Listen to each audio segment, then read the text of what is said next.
The Upanishads, the oldest philosophical compositions in the world, the scriptures that are the root of Vedic philosophy. The Vedas, from the root vid in Sanskrit, meaning to know, is not a single literary work or even a single collection, rather a literature of religious hymns, chants, and practices that arose over centuries, handed down from generation to generation, of which the Upanishads are a part. The premise of the Upanishads is they were created by groups of pupils sitting with teachers, philosophers, and masters in the forests of what we know today as northern India, discussing the philosophy of the Vedic scriptures. Sitting beside the masters in the forest is how the Upanishad derives its name. Upa in Sanskrit means near. Ni means down. Sad means to sit. Thus, the meaning of Upanishads is to sit down near the master in the forest. Groups of pupils sit near the teacher to learn from him the secret doctrine. In the quietude of forest hermitages, the Upanishad thinkers pondered on the problems of the deepest concern and communicated their knowledge to fit pupils near them. There are 108 Upanishads, of which most are considered religious, filled with chants and codes of worship for their era, while the principal Upanishads are 10 in number, depending on which sage is referencing them, and are philosophical treatises which have come down the ages, influencing Vedantic philosophy and countless masters through the millennia. The Upanishads are not some ancient outdated text. They discuss matters of the soul still relevant today, which are talked about in modern New Age concepts and quantum physics alike. Erwin Schrödinger, one of the founders of quantum mechanics, famous for his thought experiment Schrödinger's cat paradox, which illustrated the quantum property of superposition, that a particle exists in multiple states until observed. In his book, What is Life, published in 1944, he contemplated the reality that observation affects the motion of atoms, and therefore the God-like nature of consciousness. In itself, the insight is not new. The earliest records, to my knowledge, date back some 2,500 years or more. From the early great Upanishads, the recognition Atma equals Brahma, the personal self equals the omnipresent, all-comprehending, eternal self, was in Indian thought considered, far from being blasphemous, to represent the quintessence of deepest insight into the happenings of the world. Erwin Schrödinger, What is Life, page 87. And from my own experience with non-human intelligence, I'm convinced the concepts, though originating from several thousands of years ago, will help us understand the realm of the entities. Broken into 4 Vedas, today we will cover the Brhad-Aranyaka Upanishad in the Yajurveda, a pre-Buddhistic scripture believed to be created between the 8th and 7th centuries BC, and is assumed to be one of the original of the oldest Upanishads. I'll be drawing from Radhakrishnan's translation, assisted by my own Sadguru, from the principal Upanishads. Brhad-Aranyaka in Sanskrit means the great forest teaching, and though the author is anonymous, it is associated with the sage Yajnavalkya. Experiencing God. The premise of the Vedas, of the Upanishads, is to experience God, to experience yourself as a part of and one with the conscious universe. The ancients questioned what is the world they were observing rooted in. They experienced the multiplicity of their world was able to be reduced to a one single prime reality, a reality hidden from the senses yet persists untouched through change. The word they denoted for this supreme reality is Brahma.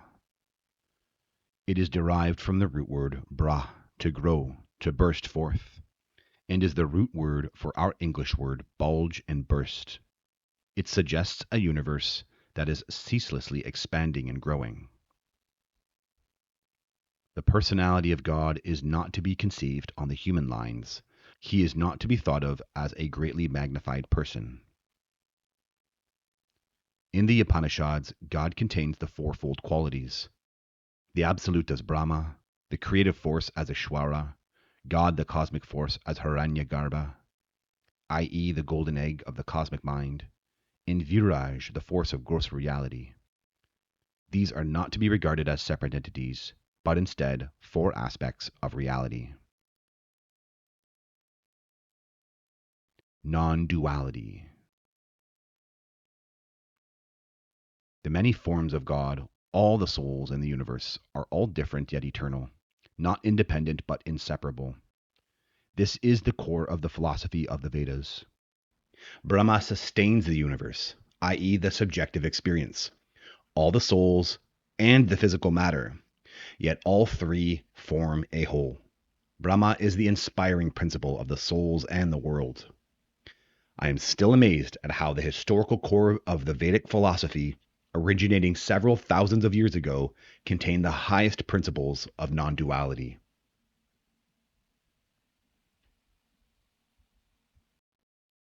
Chapter 2, the fourth Brahmana, the conversation of Yajnavalkya and Maitreya on the Absolute Self, verse 14. For where there is duality, as it were, there one smells another, there one sees another, there one hears another, there one speaks to another, there one thinks of another, there one understands another. Where verily everything has become the self, then by what and whom should one smell? Then by what and whom should one see?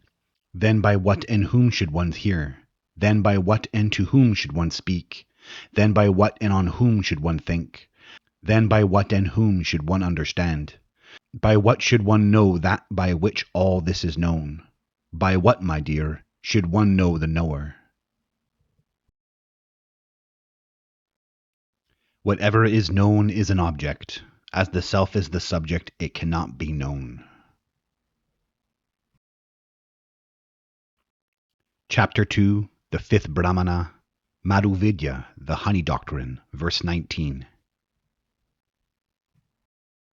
He, Brahma, transformed himself in accordance with each form.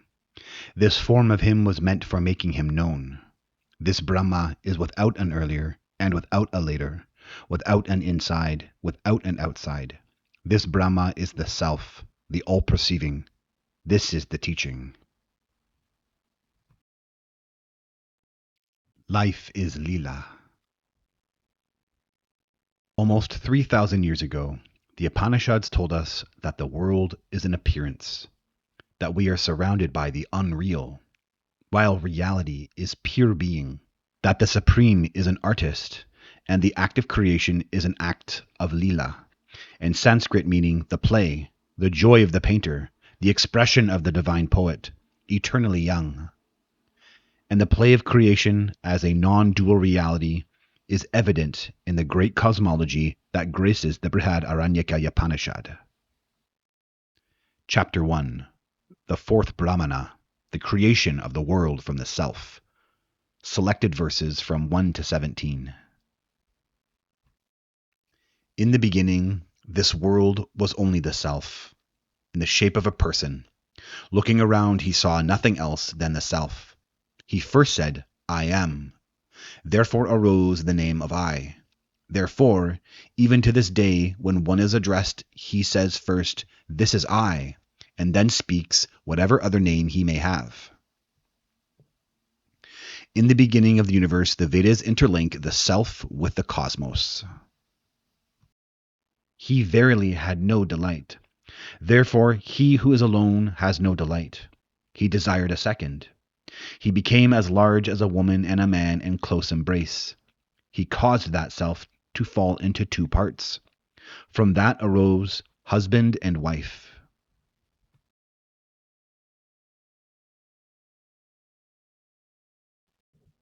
She thought, how can he unite with me after having produced me from himself? Well, let me hide myself. She became a cow. The other became a bull and was united with her, and from that cows were born. The one became a mare, the other a stallion. The one became a she-ass, the other a he-ass, and was united with her. And from that one-hoofed animals were born. The one became a she-goat, the other a he-goat. The one became a ewe, The other became a ram and was unified with her, and from that goats and sheep were born. Thus indeed he produced everything whatever exists in pairs, down to the ants. He knew, I indeed am this creation, for I produced all this. Therefore he became the creation. He who knows this as such comes to be in that creation of his.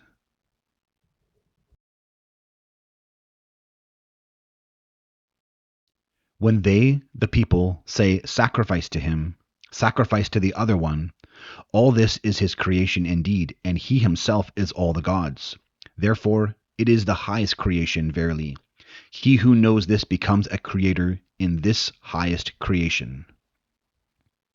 Thus, in their great cosmology was the recognition of non-duality, that the universe is in all creation, all divisions, all opposites, all dualities, which originates from a single one, and that who knows this, they themselves become a creator. At that time, this universe was undifferentiated. It became differentiated by name and form, so that it is said, he has such a name, such a shape. The Sanskrit term for name and form is nama-rupa. Therefore, even today, this universe is differentiated by name and shape, so that it is said, he has such a name, such a shape. Him they see, not for he is incomplete. When breathing, he is called the vital force. When speaking, voice. When seeing, the eye. When hearing, the ear. When thinking, the mind. These are merely the names of his acts. He who meditates on one or another of them, he does not know, for he is incomplete. The self is to be meditated upon, for in it all these become one.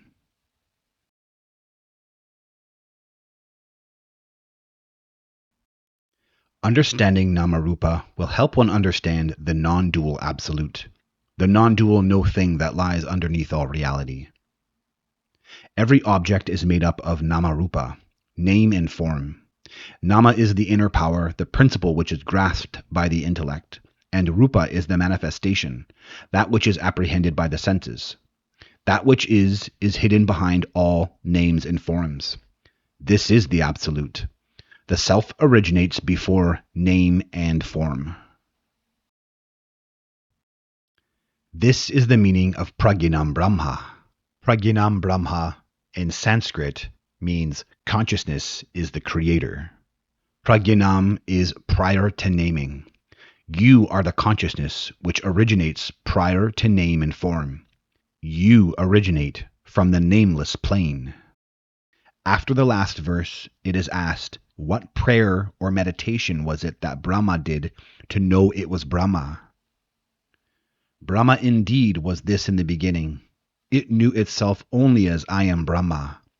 Therefore it became all. Whoever among the gods became awakened to this, he indeed became that. Whoever knows thus, I am Brahma, becomes this all. Even the gods cannot prevent him becoming thus, for he becomes their self. So whoever worships another divinity other than his self, thinking that he is one and Brahma another, he knows not. It was the 8th century Guru Adi Shankara who, extracting the essence of Advaita Vedanta, used this line, Aham Brahmasmi, I am Brahma, or I am the Creator, from chapter 1, the 4th Brahmana, verse 10 of the Brhad-Aranyaka Upanisad, and created the Mahavakyam meditation practice. Mahavakyam meaning great word, the great word meditation practice, which I do today, as passed down to me by my Guru. Aham Brahmasmi, becoming one with the Supreme.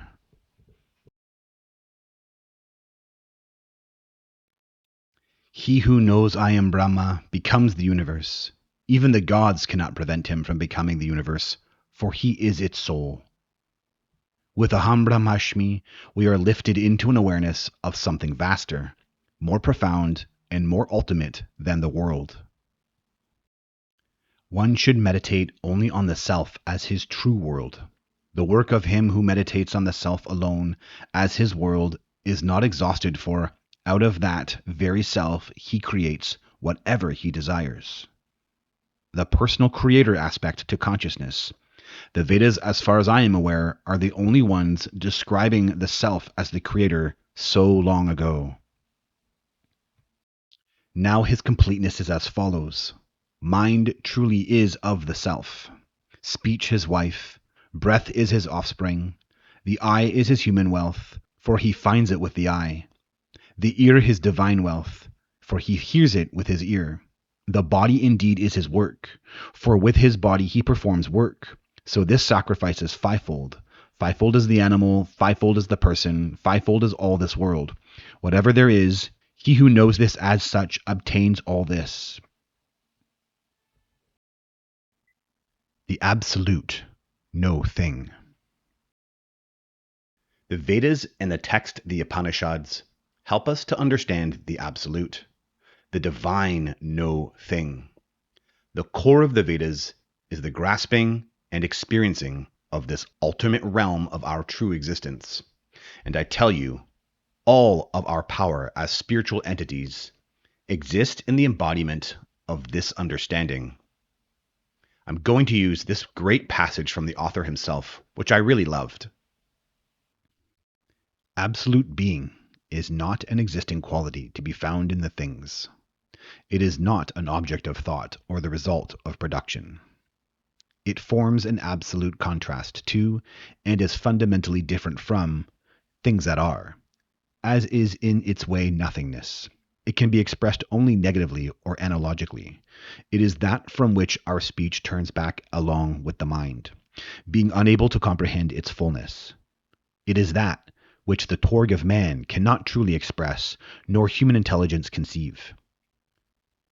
We can only describe the absolute in negative terms.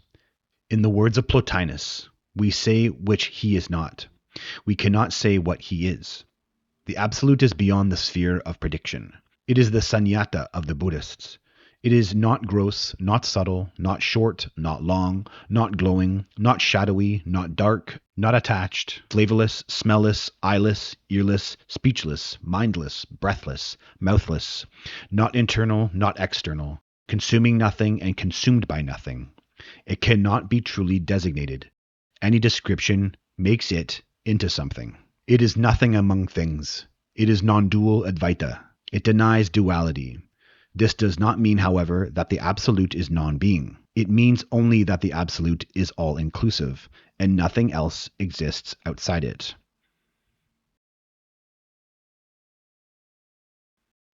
The absolute is not a metaphysical abstraction or a void of silence. It is the absolute of this relative world of manifestation. What is subject to change and growth in the world of becoming reaches its fulfillment in the world of the absolute. The beyond is not an annulling or a cancellation of the world of becoming, but its transfiguration. The absolute is the life of this life, the truth of this truth. If the absolute is pure unity without any extension or variation, God is the creative power by which worlds spring into existence. While the absolute is spaceless and timeless potentiality, God is the vast self-awareness, comprehending, apprehending every possibility. Chapter 5, First Brahmana, Brahma the Inexhaustible. Verse 1. The nature of the absolute, of nothingness, as universe, is expressed in a powerful, well-known Vedic verse in the Brhad-Aranyaka Upanisad, a riddle for untrained minds. Purnamada, Purnamidam, Purnata Purnamudachayate, Purnasya Purnamadaya, Purnameva Vashishayate. Om.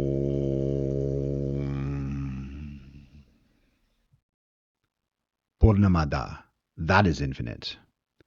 Purnamidam, this is infinite. Purnapudam chayate, from that infinite arises this infinite.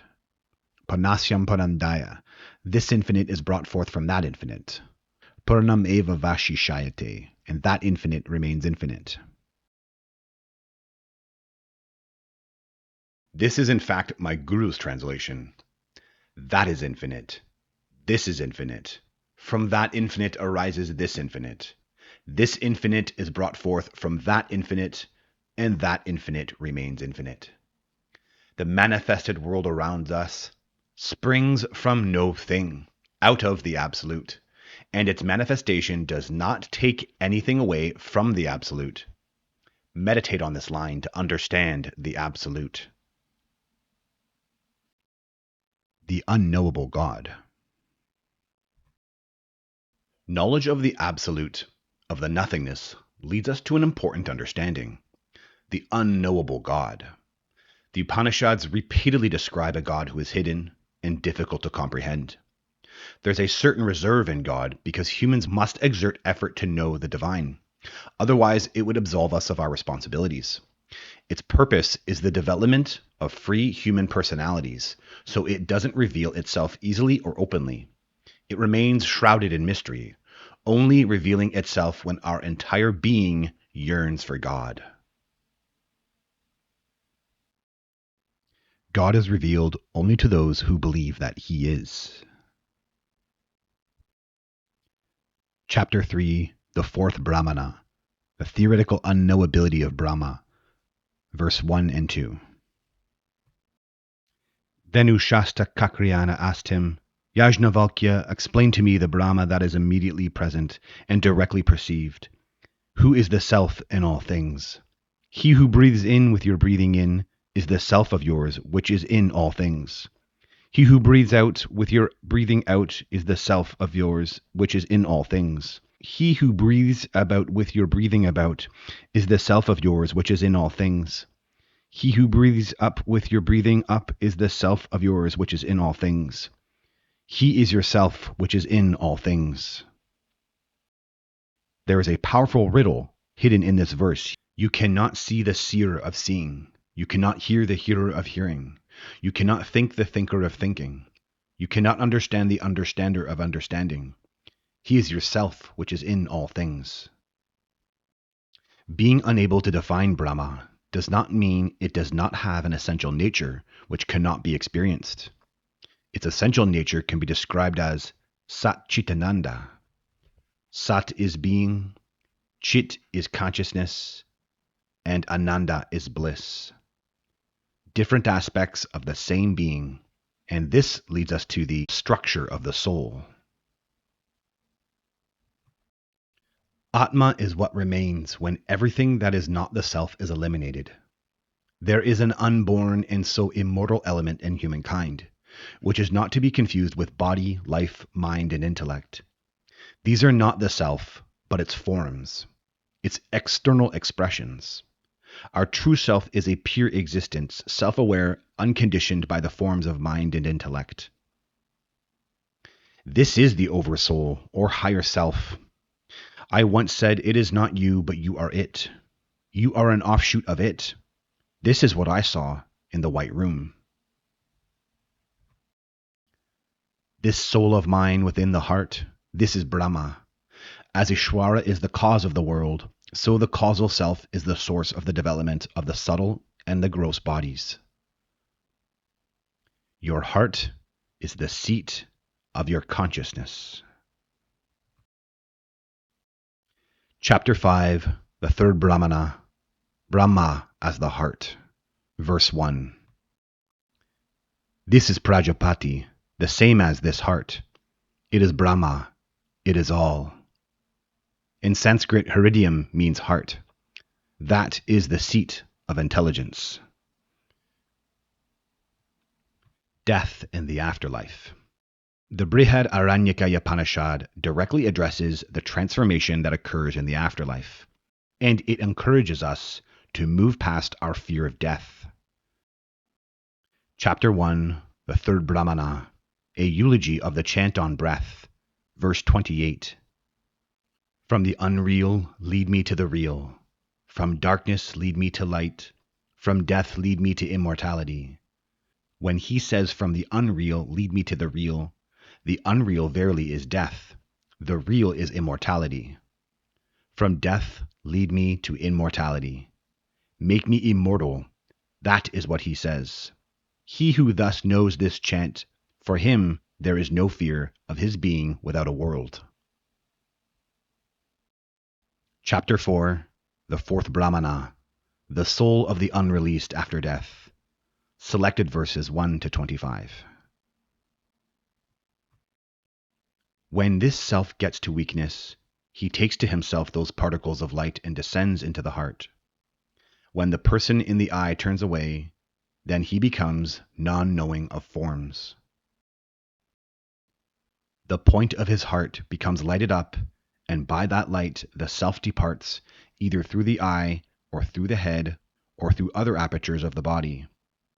And when he thus departs, his life departs after him.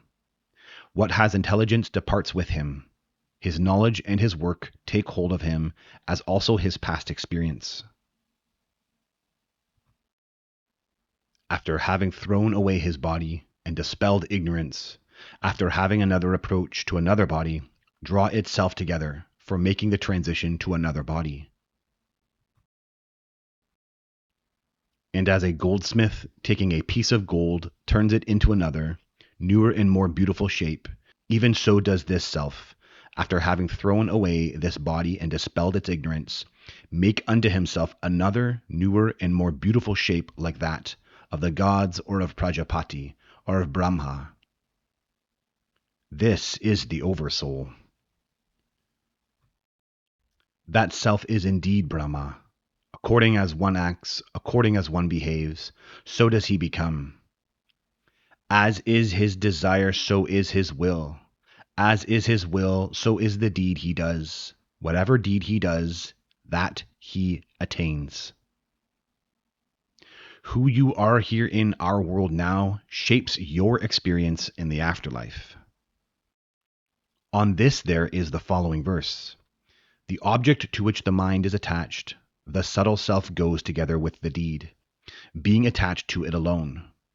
Exhausting the results of whatever works he did in this world, he comes again from that world to this world for fresh work. This is for the man who desires. But the man who does not desire, he who is without desire, who is freed from desire, whose desire is satisfied, whose desire is the self, whose breaths do not depart, being Brahma, he goes to Brahma. Samsara Mula. Desire is the root of empirical existence. Your desires in your subtle body at death determine exactly what happens to you, if you reincarnate or not, or the choices you make thereof. In the space within the heart lies the controller of all, the lord of all, the ruler of all. This self is that which has been described as not this, not this. He is incomprehensible, for he is never comprehended. He is indestructible, for he cannot be destroyed. He is unattached, for he does not attach himself. He is unfettered, he does not suffer, he is not injured. This eternal greatness of the knower of Brahma is not increased by work nor diminished.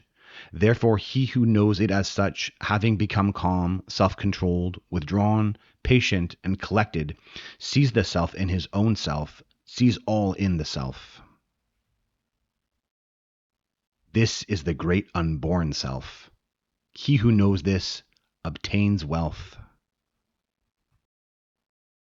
This is the great unborn self who is undecaying, undying, immortal, fearless, Brahma.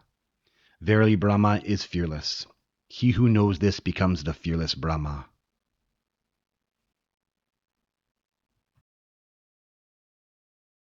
When we turn toward our universal self, the absolute within, we develop intuition, our true knowledge, and when we learn from that knowledge, we develop wisdom. But our lives are hindered by our reliance on our intelligence, which is engaged in reasoning and a process of doubt, logic, and skillful demonstration. Intellect moves from object to object, unable to comprehend the multiplicity. Intellectual knowledge is a scattered, broken movement of one undivided object to another. But the truth of reality, nothingness is external to the self. Nothing is other than the self. Nothing is divided or in conflict within its all-comprehensive self-awareness. All is known from within. This is the means of knowledge and knowledge of itself. Yet we cannot become aware of the true life in its unity and multiplicity, in its absoluteness and relativity, if we do not free ourselves from the world of divided and isolated objects. Intuitive knowing is unimprisoned by the divisions of space, successions of time or sequences of cause and effect. Our freedoms are in the heart and soul of our self, connected to all. Satyanam. Bye, everyone. Hope you found this enlightening.